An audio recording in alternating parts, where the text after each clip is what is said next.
Dans le cadre du pilotage du secteur santé, il est prévu la tenue de réunions mensuelles du comité de coordination interagences réunissant le partenaire d'appui technique et financier, le membre de l'équipe cadre de la DPS, le président du groupe thématique et les différents coordonnateurs de programme sous la conduite du ministre provincial en charge de la santé, toujours dans le but de matérialiser la vision du chef de l'État, Félix Antoine Tshisekedi Tshilombo, patron de la couverture santé universelle. Idée relayée en province par son représentant, l'honorable Banzamouloumé Marmou, gouverneur. C'est mardi 16 juillet 2024, dans la salle Pavampi, a été organisée cette réunion mensuelle du comité de coordination interagences du mois de juin, avec la participation des différents membres concernés. L'agenda prévoyait quelques points à l'ordre du jour, notamment la présentation de participants qui a affiché complet, avec la présence des partenaires de BMGF, tant du niveau national que local. Deux partenaires bénéficiaires du financement de BMGF comme Village Reach, PAT et bien d'autres. Le médecin inspecteur provincial, le médecin chef de division et ses lieutenants, les délégués de la CEDIMEC,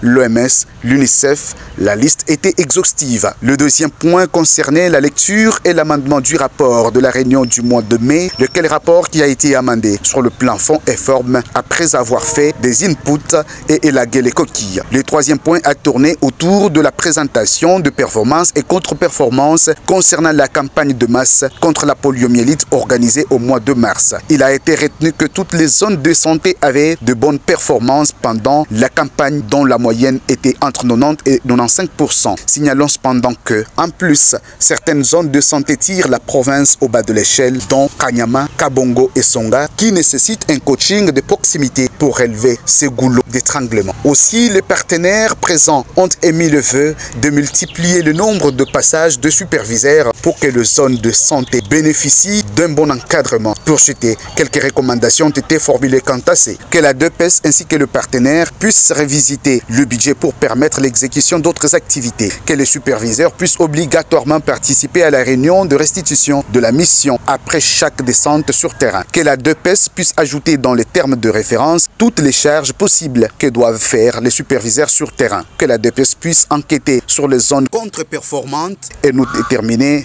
le goulot d'étranglement, que son Excellence, Monsieur le ministre de la Santé, organise la rencontre autour de l'autorité pour le suivi des engagements, que les différents partenaires bénéficiaires de fonds BMGF se préparent à présenter lors de la prochaine réunion du CCIA leur rapport. 4 heures du temps suffisaient pour que la dite réunion se solde dans un climat de paix.